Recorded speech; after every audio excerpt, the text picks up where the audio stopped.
Hello, everybody. It is great to be here. And this morning now I have Angie Stead. And Angie Stead is an incredible woman. She is running two different early childhood organisations within New Zealand. They are the Magic Sparks childcare centres and also Education Angels. But even more than that, she has started a global school. And that school is called Genius School. And that's one of the things that we're going to talk about today. So welcome, Angie. Thanks so much, Kathy. Great to be here with you as well. It's so good connecting with people, like-minded people who are in education and want to make a difference. So great to see you. Thank you very, very much. So you're obviously in education and you're starting this Genius School for a reason. So the first question that I've got for you is, what do you think are the current challenges in the education system? Well, I think there are many, but the thing that is close to my heart is that learning should be personalised, it should be individualised, because we are all uniquely, perfectly imperfect geniuses. So we all have a different style of learning, we have different talents, we have different interests, and learning should be, education should be delivered in a way that really ignites the genius in each individual.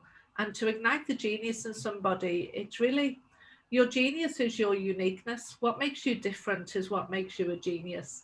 And, we know this in leadership and in the entrepreneurial world, that, a strength-based focus on leadership and collaborative learning, collaborative leadership is a real key to success. Well, education is no different. So, we are, like I say, individuals. And if we can tap into what's unique and what's special and what's different about every individual person, then we're going to bring out the best in them. And if we do that, then they're going to feel more fulfillment. And that's going to lead to people being more motivated to learn, to lead, and to make a contribution to society. Yeah. Yes, that's one of the challenges that I'm hearing time and time and time again, is that the education system as it is currently, because of history, because of the way that it's being set up, because of the fact that it is so difficult, or can be so difficult, to change a system, is almost in many ways a one size fits all. And we take this box and we take this box and we take this box, and those boxes are so limited for so many. It works for some, but it doesn't work for so many. And when we look at individual geniuses, there are people who are very logical and analytical in their thinking. Well, they tend to cope better in the current education system than people who are more extroverted, more collaborative, more talkative, or even the sensory learners, who really struggle. Because if you're a sensory learner, you're kinesthetic, and you need to actually do things to learn. You need to learn whilst doing. And many learning opportunities don't give children or young people that opportunity. And don't get me wrong, there are some amazing teachers out there doing great things, and many of them are taking education in the right direction, but it's just not quick enough, because we're still working with an old model, and it's still around working on your weaknesses and testing and measuring and comparisons. And if you compare one person against another, you're always going to fail, because you can't be that person as good as that person is being. It just doesn't work. So it's not, I feel we're not as nurturing and holistic as we should be in our approach to education. Okay, so if you had the chance to go do it all over again, what do you wish you had learnt at school? I wish I'd learned I was a genius. I wish I'd learned what was great about me. I wish I was given the opportunity to focus on my strengths and to be able to, when I was at school, like, I'm in my late 50s. So when I was at school many, many years ago, I was not even allowed to do woodwork or any design projects or curriculum, because that was a male thing to do. I had to do cookery, which I hate. Still don't cook. So, it's, and so we have come a long way since then, but like I say, there's still a long way to go. But I definitely wish I was able to focus on my natural abilities, which is to be more creative, to be able to have a project-based approach to learning and to solve real-world problems. That would have been a huge motivator to me. It's interesting that you were told then that you couldn't do woodwork, because I was just talking to a person this morning and they were talking about their daughter, who 15 years old, has been told they can't do the subjects that they're wanting to take, and that's what they are wanting to do in their lives. So this sort of stuff is still happening now. People are still being restricted and having their futures limited by a teacher telling them what they can and can't do. And so that particular young person is in fact leaving school and will be pursuing their dreams outside of the school system as we have it at the moment. So, and there's a huge increase, a huge rise in homeschooling for this reason, because it can have a detrimental effect on the mental health of our young people if they're not allowed to have a sense of autonomy and to feel good about their learning. Because, you know, learning is actually, it's an innate driver. It's just part of being human. So, and following our own curiosity is what drives learning.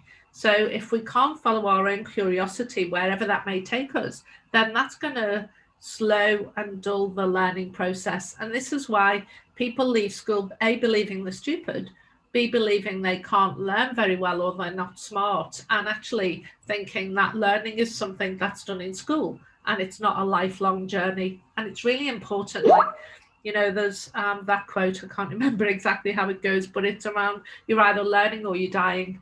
You know, and we know, and even, you know, psychologists have studied learning and aging, and, you know, people's motivation to even remain on this planet is closely linked to our desire for seeking and learning. So it's hugely important for mental health. And, you know, particularly as we have, there's a lot of conversations going on about, you know, children and depression, and sadly even suicide. And I think education could make a massive difference here. Yeah. Yes, I think there's so many things that we're on the same page with here. And that's one of the reasons why we're actually doing this summit, is because to me, education is not filling a pail with information, right? And then just tipping it out to exams. It is about lighting a fire, because every single person within us has that fire, that desire to learn and to build on what we have within us in a way that is useful and relevant to our lives. And I too see that being limited in so many ways in the current education system. I was talking to another young person very recently, and they talked about the last 2 months in their favorite subject, and the entire class for that last 2 months just spent every lesson on their phones because they had no more work to do. Wow, that's mad, isn't it? Yeah, so as a smaller school, they have a limited budget. They couldn't afford to buy any more resources to be able to use with the class. And so literally the students would just come in. This is in their last year of school, year 13. And the last 2 months, it was just, right, get your phones out, have fun. Wow. It was 4 hours a week of just playing on their phones. And that's a tragedy. That sort of thing is a tragedy. And these are the stories that I'm hearing more and more and more. So is the young people are the resource themselves. We don't need resources. We need to just inspire them to be curious and to lead their own learning through a project, or, you know, as in the entrepreneurial world in Genius School, we say learning is play-based, then it's project-based, which is another form of play driven by your own curiosity and desire to solve a problem. And then it's a profitable project, which is a business. So, you know, through working with our innate drivers on natural curiosity and developing the positive dispositions for learners, we're growing entrepreneurs. And it's entrepreneurs that are going to solve all the global problems in the world. So it's definitely something we need to be doing, and we need to be doing it now. Yeah. I heard an interesting fact the other day, which is that 40% of all 5-year-olds will need to be able to create their own jobs. Yes. And so what you're doing is absolutely vital for that. So you're starting to talk about Genius School. Yes. So tell us more about that. Tell us about why you've set it up, what you are doing through it. Tell us about Genius School. So for Genius School, the reason I set it up is, as you mentioned, I'm in early childhood, and I see our children, when they leave the preschool environment through a play-based curriculum, they really are geniuses. If you watch them, they have this ability that they can do or have anything they want, and they have a sense of they're not scared to try anything. They're driven, and they really are they have that strong desire to learn. And sadly, through the education system as it is, that slowly diminishes as we become de-geniused through the schooling system. And also my reflection on my own experience in school and that of my children too, I thought we've really got to solve this problem in education. And, you know, we have to, every one of us has a responsibility, a social responsibility and a responsibility to the youth of today. And so I saw that my contribution could be to be part of the problem. But Genius School is not about any one person or any one company. It's about a global community of educators who come together to make a difference in their communities, locally and globally, by igniting the genius in children. And we do that by teaching them self-awareness. So if they understand who they are, how they think, and how they learn, then they know that actually, if I'm struggling to grasp a mathematical concept, maybe it's not me that's stupid if I'm struggling. Maybe it's how I'm learning. So, you know, to teach them that every unique genius type has a unique way of learning, a unique way of thinking. And I know I'm kinesthetic, so maybe the best way I can learn this challenging maths concept is to manipulate objects or to do something practical. And this is where the project-based approach comes in for learning, because it's like hands-on and learning becomes meaningful.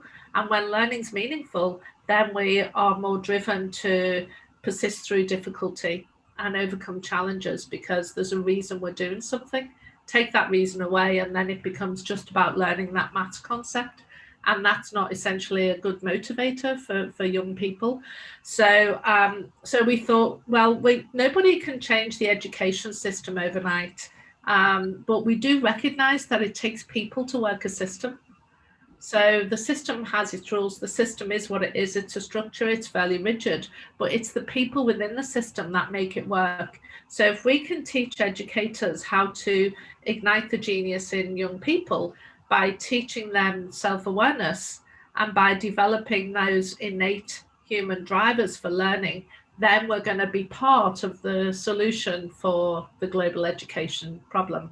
And then on top of that, so that's for teachers. And then on top of that, we also have our micro camps and our Young Entrepreneur Academy, where we actually teach children how to work through a project-based approach to start their own business.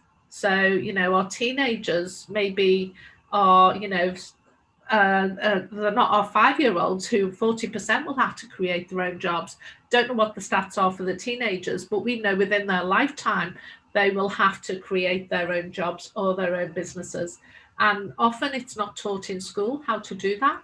In fact, even the way we school our children teaches them how not to do that, teaches them to be compliant and to follow rules and follow structure, whereas entrepreneurial thinking is the total opposite.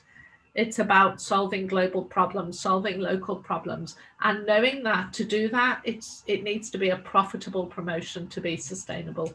So we've created a program for teens to teach them how to think like entrepreneurs and how to start their own business as well. And of course, we will have, by September next year, we'll have our own location-based schools, probably first in the US, and also Genius University as well. So that's really, really exciting. Mm-hmm. Yeah. So the schools that you're creating go right through from early childhood, don't they? From that kindergarten sort of age. Yeah. 0 through to end of life. And that's by working with both the children and young people, as well as their parents and their teachers. So we all understand the uniqueness of every individual, and we value that.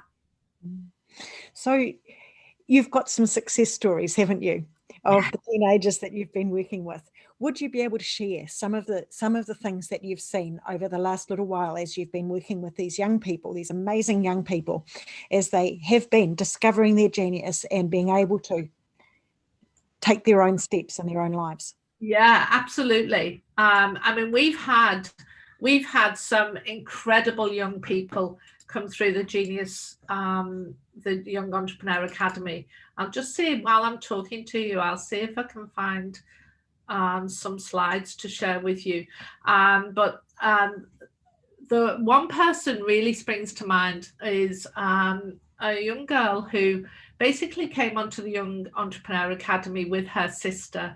And I think she was not necessarily, I think she came on because the sister was on, and it was something to do during the holidays, and was not really sure what she wanted to do, and was not really sure what mattered to her, as in she was not, she didn't know what her passion was, and she didn't know what business she wanted to start. And this is a 4-week program, and the interesting thing is, over that 4 weeks, I think in the first 2 weeks she had 4 different ideas for businesses. and it changed. It seemed to be every time we connected with her, she had a new idea and she was going to do something different, and that's fine, because this is a process we take them through. And sometimes you have to experience the uncertainty to find certainty. So Ella, her name was. And anyway, what happened was, once she really understood her gene, what she was interested in, and understood that the thing she needed to do was focus on what mattered to her, it was through conversations with her that she said, well, you know, I really care about insects. They're really important. And people don't appreciate them because they're these little creatures, and often people take no notice. And all these chemicals we're using through COVID, washing our hands and sanitizing everything, she said, are killing the insects, which is harming the environment and the ecosystem. So she said, I've decided that I want to create soaps, handmade soaps, that are kind to the insects and support the natural habitat. She came up with the most amazing promotion, which was called Wild Bubbles. And even her branding was very much about making sure that she had this beautiful butterfly. I'm frantically looking through for the slides to see if I can show you. Had these beautiful butterflies, and she her message about caring for the insects was communicated all the way through her promotion plan. It was amazing. And then we had another one, Ella Davidson. I'll just very quickly show you the caliber of and what you're talking about here with a promotion plan is a business plan, isn't it? So actually a plan. It's a business plan, as you say. So these guys, 4 of our young entrepreneurs had started their business even before the end of the Young Entrepreneur Academy. Now, this is another one. This was Ella Davidson. Now, she'd decided that she noticed that the children in her community often didn't feel good about themselves, particularly females. And she's really into sports, and she wanted to give young people something positive to do over COVID. And she actually decided to start her own publishing company. And it wasn't part of our promotion plan to get them to brand their own products, not at this stage, but you know, nearly all of them did that because they were so engaged with their business that they were creating. That you can see here, Watermelon Publishing, you know, amazing branding. They commit to where they're going, so they have their own future vision on creating their own future. So getting them to think with an entrepreneurial mindset that, you know, the best way to predict the future is to create it. So, and then she set in 3 months objectives. So this is her publishing, and she's got lots of quizzes and games for young people to play, like doodling, like mindful, what do you call it? Mindful coloring, whatever it's called. But it's all positive comments to actually work on the subconscious and create a sense of build confidence in teens. She brought in her family as her teams to support with her business, defined her customers. So she recognized that rather than put the kids in front of the TV when you're working during COVID, then give them these activity books to do. And she had these printed before the end of the program. So absolutely amazing. She was very clear about who the product was for, her customer avatars, and she already had proof she tested the book out with all her friends and family. So, she was clear about giving working mums the opportunity to carry on working so their kids are not in front of the TV. So, and, then we take them through all the milestones and objectives. So how's she going to do it? Looking at the design of the customer pathway, how's she going to promote the book, and impact measures, who she's going to impact how, and that impact has to be measured financially as well as by the feel-good impact. She was clear about having the right people in the right seats on her team, so designed her team so they were working to their strengths, making sure she was at the centre of it, and mum, dad, sister, and anybody who could be involved. And this is how every week she was planning how many books she was going to sell. And this is the process we take them through when we go through the profitable promotion plan. And then and that's the end of Ella's. But I mean, this is one example of many I could share. Just outstanding what these young people could create in just 4 weeks. Absolutely amazing. And we had another guy who designed, he was into mountain biking, and he designed skateboard ramps. But what was special about these ramps was they could fold down, so they were portable, so they could collapse and fold into each other. And they could take them off up the hills and out on the streets. And he was making sure that for every ramp he sold, they planted a tree, and all his packaging was recycled, etc. And I don't know how many he's sold now, but I think the last time he connected with us, I think he'd sold 6 or 8 and was doing a special Christmas promotion. And he's got his own carpenter now producing the ramps for him, which is just amazing. Yeah. So real great projects and promotion plans with amazing successes for all of the students. But that, all we did was light the spark, and they just made it happen. And of course, once they start to get the reward of the revenue and the feedback from the clients, then they're motivated to take it to the next step. And that's the thing, isn't it, about igniting the fire, that once you start to put that fuel on that fire, it just grows and grows and grows and grows and grows, especially when it is something that these people care so deeply about. And it doesn't just happen overnight, does it? It is that process of thinking and being able to bounce ideas off people around us. What do you think of that? And what do you think of that? And would this work? And really getting to the core of who we are. Because one thing in school, quite often you'll be asked, well, what do you want to do? And we don't, it's not something that we can. Well, you can't possibly know what you want to do if you don't even know who you are. And that was the key. Like with Issa, with her bubbles, as soon as 2 weeks into the program, she was still changing her mind. But by the time 2 weeks later, she'd got all the ingredients and was making her first batch of soap and made her first sales within 2 weeks, because she found what she cared about and had a real good reason to develop the product. And then, of course, like I said, that reward was in the market spoke. So the reward was immediate and fulfilling for her too. Yeah. And if you're looking at the learning that has to go on as we are building businesses and so on, you've got all of your writing, you've got your maths, you've got that understanding of people, because we can't run businesses without understanding the people that we're making these products for, or creating the services for. We have to really understand them and what are their pain points? Yes. How can we help? So there's incredible learning that goes on as we create these businesses. Yeah, absolutely. And it's meaningful. That's the key. It's meaningful. So, you said before about, being in school and the challenges that we face, not being able to do things we care about, like the subjects we want to do or things that interest us. Very much education is focused on what other people care about. And normally that's where you're not doing so well. So most schools and most parents, because they think they're doing the best for the children doing this, will say, look, your scores in English literature are not that good. You need to focus more time on that because those scores need to come up. Well, actually, that might never be your thing. You might never want to work in anything that will require those skills. It's better that you focus on what you're really good at and what you're really interested in, because you're always going to excel at that stuff.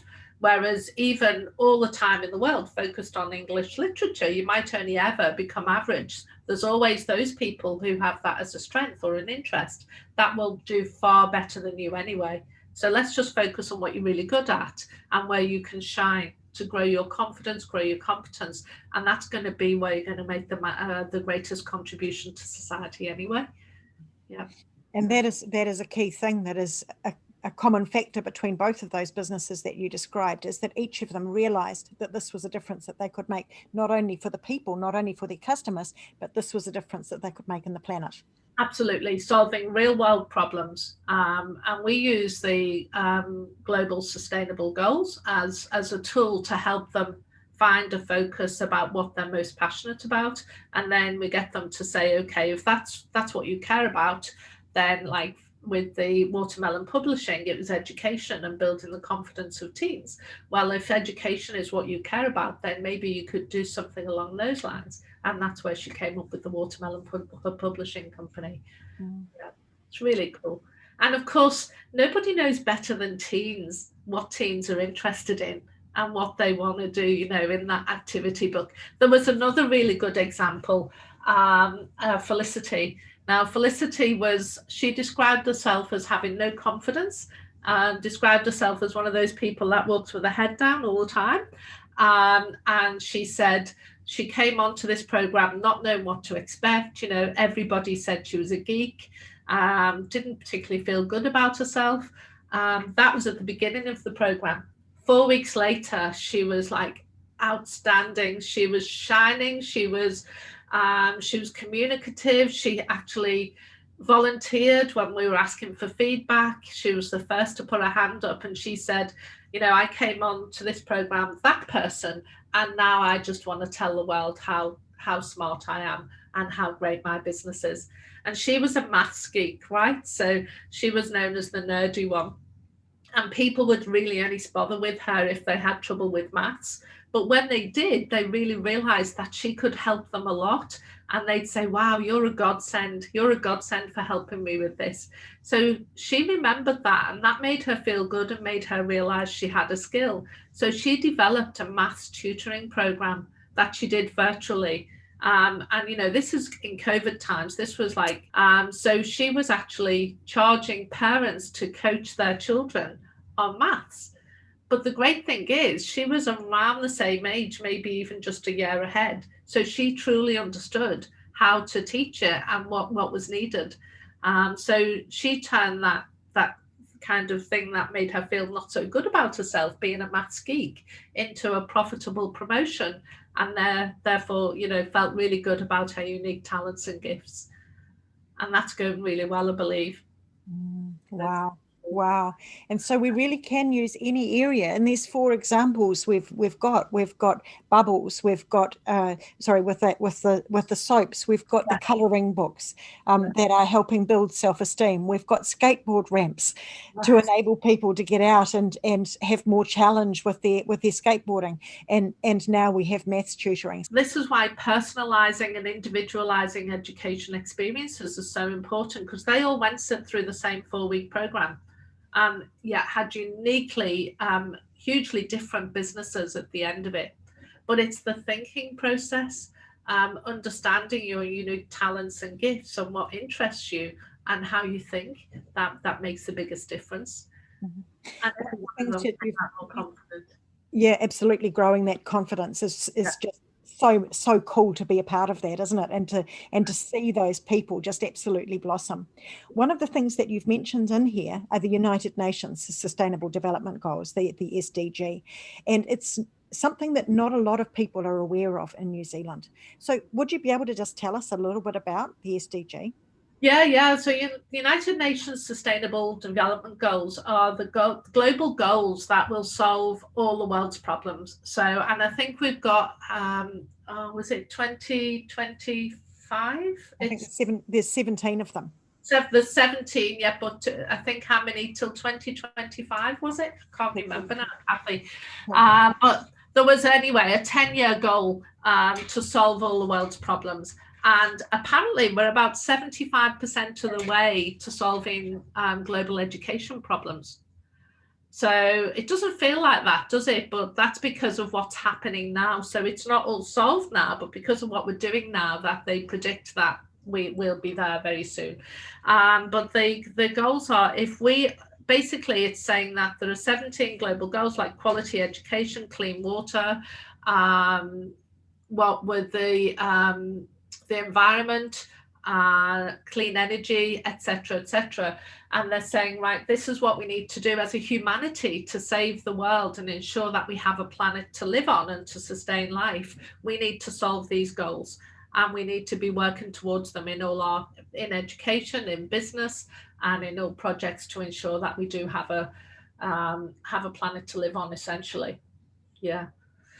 So and the United Nations came together to develop these goals. So every country that's part of the United Nations is working towards that actively and measuring their progress.